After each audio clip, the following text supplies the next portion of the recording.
Michelle Prince, founder and CEO of Performance Publishing Group, making a difference one story at a time. We'll be shining the light on successful founders, entrepreneurs, business owners, and leaders that are getting results and making a difference. We'll talk about how they built their businesses, are creating movements, and leveraging the power of authority in their own lives. Be sure to stick around to the end of the show, and we'll reveal how you can be our next guest. Let's get started. Hey everybody, it's Michelle Prince, host of the Power of Authority Spotlight, where we shine the light on entrepreneurs, business owners, founders, leaders, people that are building things. They're doing incredible business, and they're also making an impact along the way.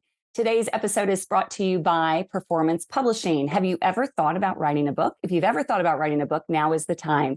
And Performance Publishing is there to help you every step of the way. You can schedule a free strategy call at performancepublishinggroup.com, grab a call, and just see if writing a book is for you.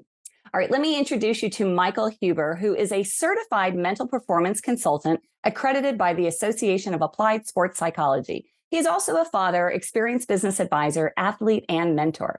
The primary focus of Michael's practice is serving youth athletes and their families. All of his work is motivated by the desire for others to get the best out of the abilities and resources at their disposal. Michael believes that mental performance coaching is all about becoming aware of mental emotional challenges, removing those roadblocks, and taking intentional action to improve as a person and performer. Michael is also the founder and host of the Freshman Foundation podcast, which is preparing young athletes and families for every next step in their athletic journey. Prior to entering the sports psychology field, Michael spent almost 20 years as a successful business consultant working for globally recognized professional firms such as Ernst Young, KPMG, and Cushman Wakefield. Of course, the most important job that Michael holds is father to his two children, Patrick, who's 14, and Lucy, who is 12. His website is michaelbhuber.com. Michael, welcome to the show. Thank you, Michelle. That was a wonderful intro. I appreciate it. It's a pleasure to be here. Yeah, so great to meet you. I know we chatted just a little bit before we joined. We have a little bit of hometown roots. You're up there on the East Coast in New Jersey. I spent a little time there myself, so always nice. Always nice to meet another Garden State podcaster. I'm kind of jealous you're in Texas, so if that tells you anything.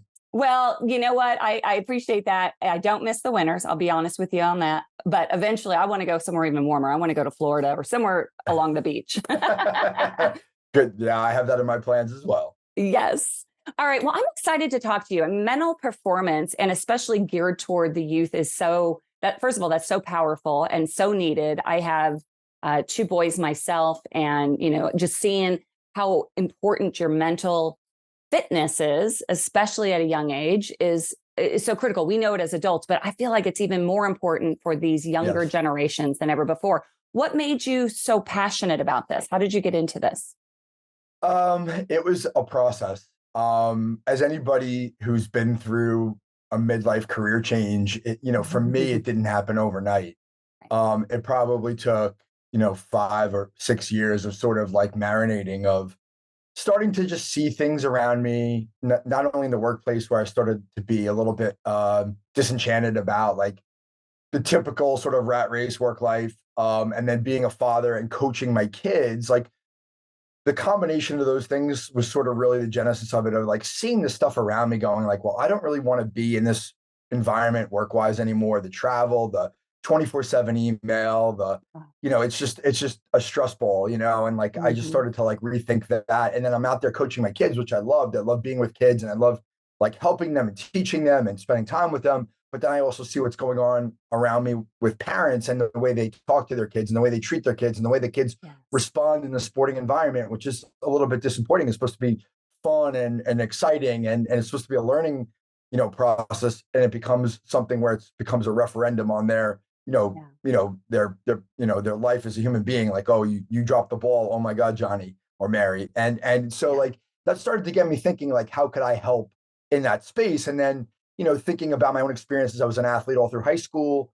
I was good, not great. And I recognize that, but I think a lot of my challenges weren't physical challenges. It wasn't my ability. It was in between my ears of like the self-talk and the inability to ask for help, and the really being hard on myself, and like letting that like be such a big part of my identity that like nothing else mattered. All those things put together, like I really struggle with it. And so like I felt like, well, okay, like how could I be the guide? How could I be the person for these young people to have that resource? To help them, not go to those places or have a little bit of like space or perspective that I didn't have, to help them be better. And then so that sort of just led me to the field. I mean, I could tell you a longer story about how I got there, but that's really the inspiration for it. There's so many entrepreneurial stories that are so similar. Mine being exactly the same. Being in a corporate environment, you were, in the consulting Sure. biz firms. I was in software sales, and just getting to that point where all the things that you thought you wanted, Yep. money, travel, climbing a corporate ladder, you get to a point in life, and for me, it was after I had kids too. Of wait a minute, this is not necessarily what it's all cracked up to be. There's got to be Definitely. something more. And, as you know, as an entrepreneur, it's definitely not the easiest path to take. No, no. What was it like for you when you made that shift? And you said it took about 5 or so years to really get that, Yeah, I mean, your footing on what to do, what to focus on. yeah, Let's talk about that. I went through a process, like, it was like sort of I mean, I would talk about this, like, I'll talk about it from a sports psychology perspective or a psychology perspective. There's something in psychology called the trans theoretical model, which is basically a model of change, right? And Mhm. so, like, you go from non-contemplation, right? Like, it's not even a thought to like, oh, maybe I'll do this too. Like, I'm actually going to take action on it, right? There's 5 stages. That was me. Like, I started to think about it. I was reading books. I was like, well, how am I going to do this? I was married at the time. I have 2 young kids.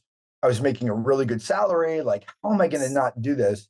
So rather than like, I didn't wake up one day and was like, oh, I want to change my career. I was like, oh, I'm really thinking about this. I'm going to go to a career coach. Yeah. And I invested in career coaching, and it was really the best decision I ever made. It was like, it wasn't inexpensive, but it was like Yeah. a tremendous resource to like really think like and deeply about like what I wanted this next stage of my professional life to look like. Yeah. And I did that for like a year and a half. And he really like made me think about all these things, like where I want to work, how I want to Mm. work, how much money I need to make, how am I going to survive if I'm not making any income, like all the financial implications. And Nice. I thought through all of that. Like that coaching experience, like I'm not a career coach, but that coaching experience also really like influenced me, like to understand like coaching is a process of like, you've got Mhm. to do, right? It's not just Yeah. telling somebody like this is what you should do. It's like you have to do the work. And I Mhm. did all the work, and I was like, okay, like at the end of it, I was like, I'm going to do this. Oh, Now, wow. when you're married and you're making a 6-figure income, and you tell your spouse like, hey, I'm going to go back to zero or whatever, Yeah. um, you know, I think there's a lot of consternation. There was, frankly, I think she supported it to a point, but ultimately, I was like, I'm doing this. Like, this is what I need to do for my life because I only get one turn around, the sun. Like this Yes. is it. Like, I don't know when it's going to be over. I'm going to do it. It Yeah. was really hard. I mean, it's been really hard. I mean, I'm sure you know what it's like. You start from zero revenue. You have an idea that you really believe in. You invest time and money and energy and like everything that you have, your lifeblood. Mhm. And, it doesn't always, the results don't always match up Yeah. with the effort. Right. And so like Totally. I have to coach myself. Right. The same things I talk to young people about, like you can only control the controllables. Mhm. The results aren't indicative of success. All of these things, like I tell people, I teach them, I show them, I try to make them believe it, and understand that like just because you're not getting the results that you want, um, just because you're not getting the results you want doesn't mean you're not a success. And not that it doesn't mean it's not going to come. You have to be patient. Like I have to tell myself that all the time. Like, what are you doing here? Like, Yeah. no, you're doing the right things. Keep doing it. Keep going. And every once in a while, there's that really like angelic voice, Mm. from the outside, a friend or somebody you don't even know who Mm. says, just keep going. Just keep going. Yes.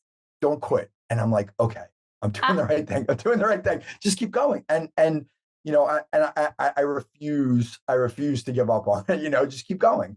I'm so glad you brought that up because I think a lot of times, I'll be honest for myself. I mean, looking at other people who were entrepreneurs who had their own business, it all looked so, wow, this is just going to be so seamless. I'm going to quit my job and it's going to be so great. And my story was very similar in that I 6 figures, high 6 figures, and came to my husband and was like, I'm not I mean, I did all that, or I did. I'd already written the book. It was starting to, and I saw the potential after I launched it of, wow, this really could be a business, and how scary that is. And it did not happen overnight for me. I had to transition. I had a period of time when I was doing both, but I think it's important to point that out because I know I'm sure a lot of business owners and entrepreneurs are listening and thinking like, why is this so hard? And I made so many mistakes in the early years, and I'm still making mistakes 14 years later. But it's a journey. It's a process, like with anything, right? Yeah.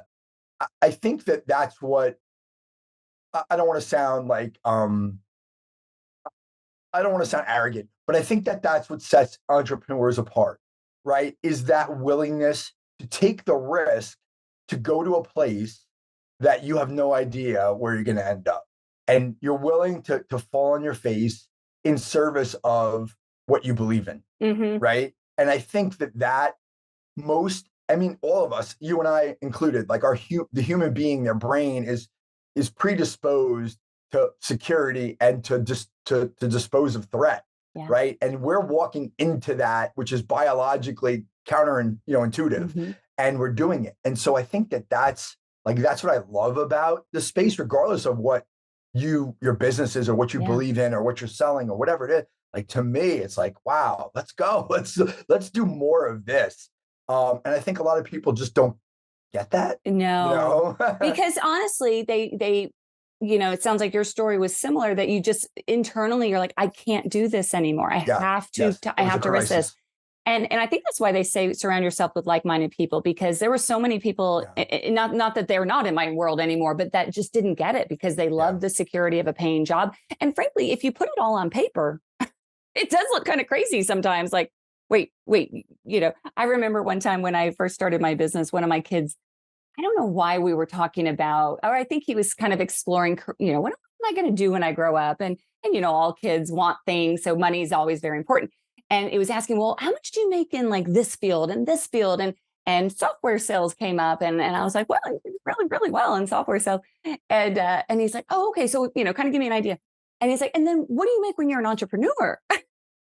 When you first start? And I'm like, well, he's like, and that look on it, well, why would you do that? Why would you do that? Right. But there's something, if you are an entrepreneur, which I think we are a rare breed, there's just something in us that just knows there is, no matter how hard the journey is, there is a purpose behind it. Yeah. And you're making a difference. And I want to talk about what you're doing with these kids, because again, I mean, we can all say it very cliche, like the youth is our future and all that, but what are we really doing to help our youth? So how do you help young men, young women have more mental fitness? Like, what does that look like? So I think if I could boil it down to one single word, I think it's giving them perspective. Okay. Whether they're 12 or they're 22, I think we live in a world, and I think, just to sort of harken back to my own experience, right, to tie it back to what we've been talking about. When I was a teenager, it was 1990s, early 90s. We didn't have all the things that we have now. We don't have travel sports the way we used to have it. College wasn't as big of a thing, right? We lived in a world where it was just like sports was part of it, but it wasn't everything. Well, for me, it was everything 30 years ago, and my parents didn't give, a poop about sports. They cared about being able to work and put money on the table, right? Like, sports were like a luxury. Totally different. If I can get you there, great. If I can afford it, great. If I can't afford it, you're not playing. Now we live in a world where people are like working second jobs. They're driving Uber to pay for their kids, $10,000 travel team, right? And so my point of that in saying is that the family bears all this burden. Not only the kids, but the parents bear the burden of this is so serious and important that when it doesn't go the way they want it to, whether it's, results, I'm not going to college, or I didn't play well, or I'm not getting recruited, or we're 12 years old and we struck out to end the game. It's like a pressure cooker. Yeah. And what I try to do is be that buffer, right? Be the person in the middle who gives everybody a bit of space. Like, hey, mom and dad, you mean well, you love your child. but you can't talk to them the way I can talk to them because there's no emotion involved for me. Oh, and by the way, I'm trained to help them. I'm giving them tools to have perspective, to think differently, to feel differently, to manage their emotions, to keep their focus, all those things, to feel confident that you can't give them as much as you want to, because even if you say the same things I do, when you say it, it falls in it lands a different way than if I say it, right? My kids are teenagers. They both play soccer at a high level. Dad's a sports psychology professional. Hey, son, hey, daughter, do this. Hey, dad, take a walk. Because their dad. They just want a hug and a kiss. Tell me, that you love me. Tell me that I played great. Tell me whatever, but don't give me advice. I don't want it from you, regardless of how smart you are. And so, like, I would say that I'm part of the family in that respect, and then I'm like almost like a mediator. I've never described it that way. It just sort of came to my mind, but it's true. Like, you're the middleman between parents and kids in the sporting environment, which has become so professionalized and so pressurized. You're the person that can help everybody see things a little bit differently, give them a bit of space. And I love that. And I think being a father, I think being older, I think that gives me a bit of authority, right? Credibility, not just as a professional, but like I live it. And I think that helps, because I think people are like, okay, this guy's got a little bit of gray hair and he's got the experience of being a dad, and he can talk about this stuff in a real way that people trust me. And I love that. Like, more than anything, regardless of what I'm doing or selling or whatever, I want you to trust me. If you don't trust me, then I'm not doing my job right. And that's what I sort of strive for at the end of the day. I wish all kids had that kind of a coach, to be honest, because my sons both were very, very competitive in sports, high level and different sports, one soccer, one very competitive tennis. And it would break my heart sometimes. There are certain families and parents where they put this pressure on these kids. I can remember one time when my son was in soccer, and there was a family, and the dad was just screaming at his son for missing a goal, like berating him from the stands. And it's just like my heart just like felt for him. And, he took that home. And I hope there was a coach that was the mediator in that. But sometimes coaches can be just as hard. And, that's a really good point, right? And so that's something I talk to kids a lot about, right? Your coach has a job, right? Now, I think we all agree, kids included, I think will tell you, or at least instinctively, they will say, like, my coach is here to take care of me. My coach is here to protect me. My coach is here to teach me. That doesn't always happen. And what I tell the kids is, listen, the coach has a job. He gets paid in a lot of instances to do his job.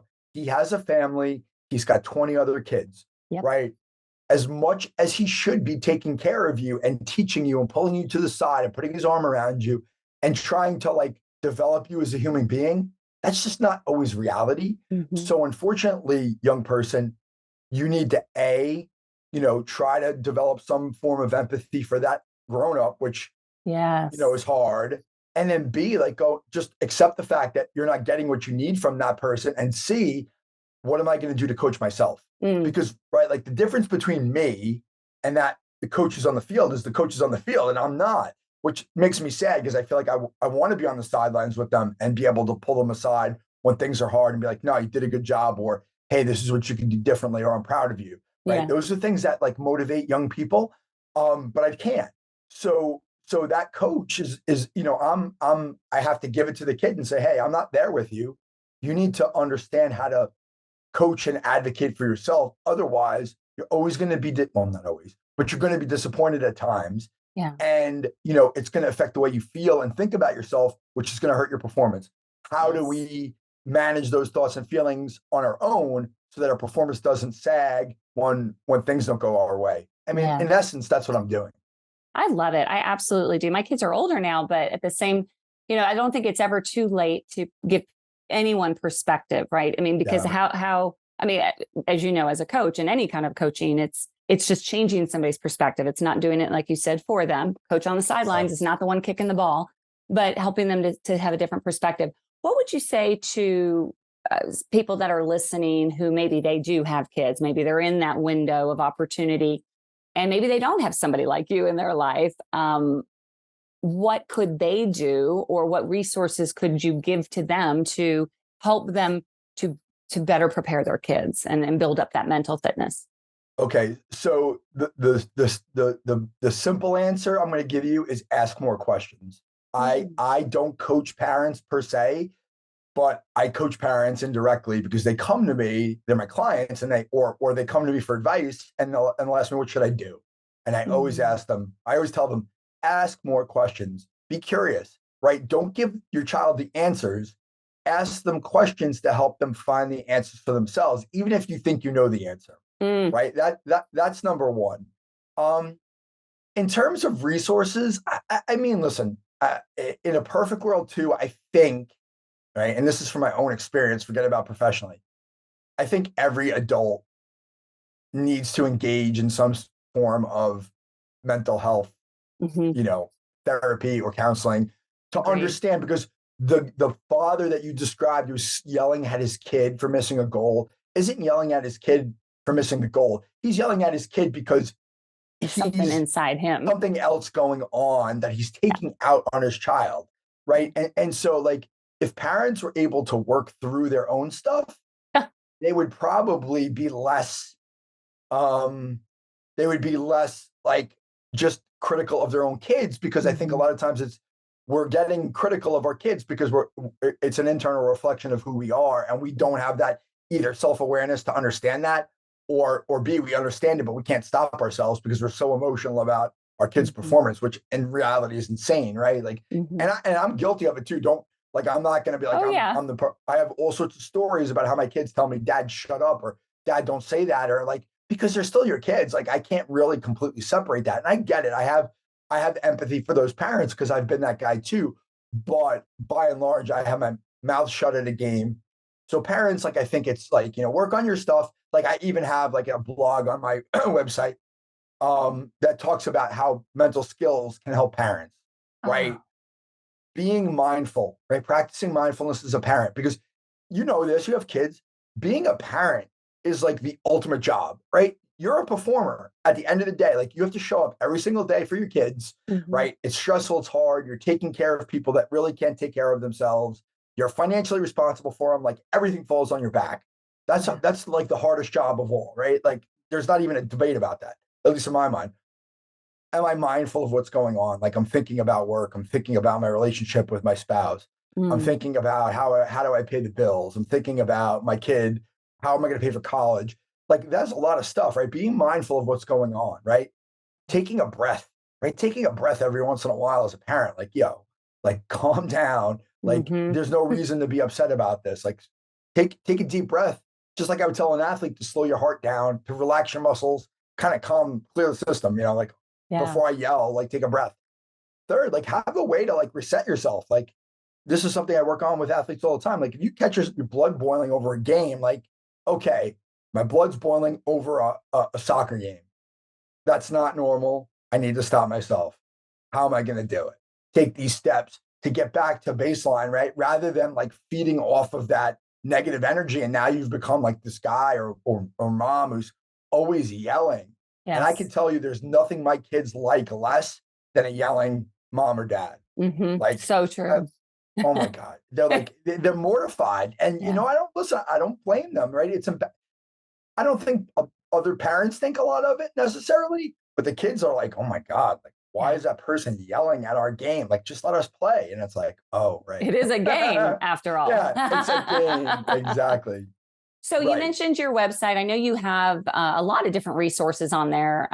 Tell us a little bit more about what they can find if they go to michaelvhuber.com, Yes. Huber.com. Excellent. Yeah. So, I mean, I referenced my blogs. I have a bunch of blogs on there that I talk about different topics, mental performance.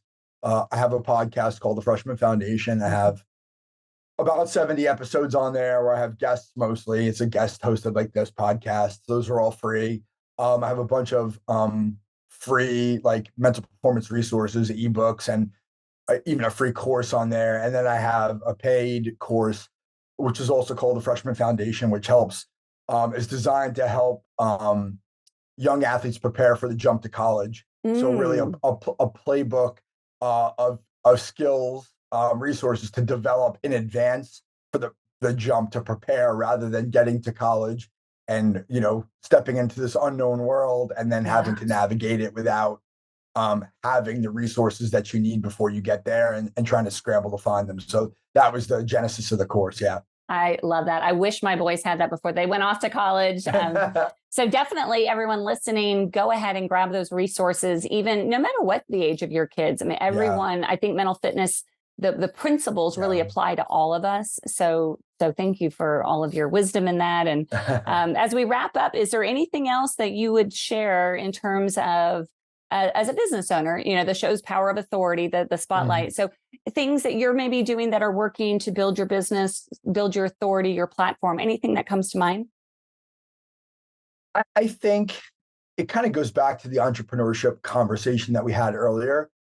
I think it's really trusting that the work that I do makes a difference, right? And not worrying about the numbers of people that I'm reaching, because I can't control that, but really, really focusing in on that consistent messaging of like, this is something that's important. It's something that's valuable. I believe it. And whether one person trusts me and believes it or a million do, I can't control that. But like, just really being consistent and like, this is what I believe in. And like, if you want someone to help you with this particular, part of your life in sports and mental, training and like really managing it, like I want to be that person that people trust. And I try to come across in not only in an authoritative way, right, but a genuine way. Like, this is who I am. And I think that that's a big part of my coaching, Michelle, which is like, I'm genuine. Like, I don't shy away from saying like, these are the mistakes I've made, or this is my experience. I do that judiciously. I don't do it over the top. It's not about me, but I think being vulnerable with my clients and my families helps to humanize the work, rather than being like, I'm so smart, you have to listen to me. And I don't subscribe to that theory. I happen to make more mistakes than you, and I've learned from them. So now I'm sharing it. Don't do it like I did. Right. And who can relate to perfect, right? We all want to know that somebody's authentic, and that like, wow, if he can do this, I can do this. If she can do this, I can do this. So, well, you are making a difference. So thank you so much for being on the show, Michael. I so appreciate you. And I appreciate you too. Just to kind of wrap things up, hopefully you were taking notes. There's so much there from a entrepreneurial journey perspective, and I know many of you can relate to that. But those of you with kids, definitely take a look at the resources. Some of the things I took away as a parent, and this applies whether your kids are in sports or not, is being mindful, first of all, checking, always being in the moment, being mindful, take a breath, calm down. The things that trigger us as parents, really, in the grand scheme of things, probably don't matter as much as we think they do in that moment. And then finally, reset yourself. Do what you have to do to get yourself back in control. And tomorrow is a new day. And parenting did not come with a manual. We're doing all the best we can. I love that. Yes. All right, everybody. Well, that's it for the Power of Authority Spotlight. We'll see you next time.